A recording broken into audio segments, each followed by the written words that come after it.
இப்போ நீங்கள் ஒவ்வொரு நாளும் காலையில் எந்திரிச்சோன்னே இப்படிலாம் செய்தி கேட்டிங்களா? நீங்கள் மறந்துடக்கூடாது.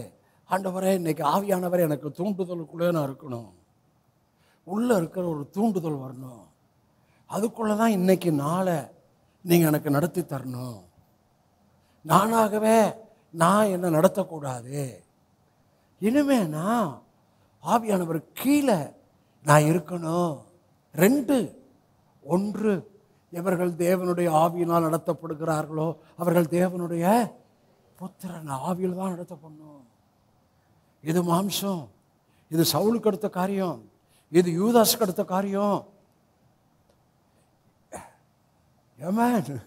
இது சவுலுக்கு அடுத்த காரியம், இது யூதாஸுக்கு அடுத்த காரியம்னா பணப்பையே சுமந்து கொண்டு இருந்தான். சில பேர் பணத்தையே மனசில் நினச்சி கால்குலேட் பண்ணி பாஸ்புக்கை பார்த்து இவ்வளோ இருக்கா, அதெல்லாம் ஒன்றுமே கிடையாது. ஐயா, இந்த சத்தியம் உங்கள் ஆவியில் பதியும் போது, உங்கள் ஆவிக்குள்ள அகத்தூண்டுதலில் வாழ்கிற வாழ்வுக்கு வந்துட்டீங்கன்னா, எவ்வளவு இருந்தாலும் அது குப்பை மாதிரி தெரியும், தூசி மாதிரி தெரியும், அது ஒரு பொருட்டா தெரியாது. ஏனென்றால் இப்போ எனக்குள்ள மணவாளன், வானத்தையும் பூமியுடைய மணவாளன் எனக்கு ஆரோக்கியமாக இருக்கிறார், சுகமாக இருக்கிறார், ஆல் சஃபிஷியண்ட்டாக இருக்கிறார், மோர் தென் எனஃபாக இருக்கிறார். ஆகவே எனக்கு எவ்வளவு ஆசீர்வாதம் இருந்தாலும் அது என்னை பாதிக்காது, அது என்னை ஏமாற்றிடாது, அது என்ன டைவர்ஷன் பண்ணிடாது. ஏனென்றால் உள்ள ஸ்ட்ராங் ஆயிட்டேன். எவ்வளோ ஸ்ட்ராங் ஆயிட்டேன்?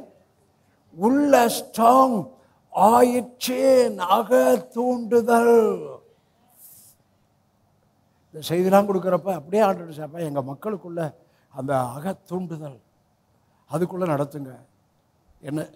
என்னை தூண்டிக்கிட்டே இருக்கிறார் ஹோலி ஸ்பிரிட். தூண்டுதல் எங்கள் மக்களுக்குள்ள அந்த தூண்டுதல் வரட்டும். இந்த தூண்டுதல் முதல்ல 2 சொன்னேன்.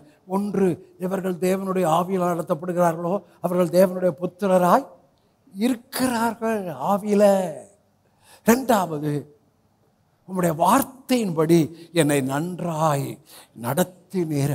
அதனால தான் தாவீது வர வர விருத்தி அடைந்தான், வர வர பலப்பட்டான், நாளுக்கு நாள் விருத்தி அடைந்தான், நாளுக்கு நாள் விருத்தி அடைந்தான், வர வர பலப்பட்டான். இதுக்குள்ள நம்முடைய வார்த்தையின்படி என்னை நன்றாய். ஐயா, வார்த்தையின்படி நடந்தா நீங்க நாளுக்கு நாள் விருத்தி அடைவீங்க. வார்த்தையின்படி நடந்தா தாவீது சொல்கிறான், உம்முடைய வசனம் என் கால்களுக்கு தீபமும் பாதைக்கு வெளிச்சம். நான் போகிற இடத்தெல்லாம் உம்முடைய வசனமே எனக்கு வெளிச்சமா வரும். நான் போகிற பாதையெல்லாம் வசனமே எனக்கு தீபமாக வரும். அப்படின்னு அர்த்தம்.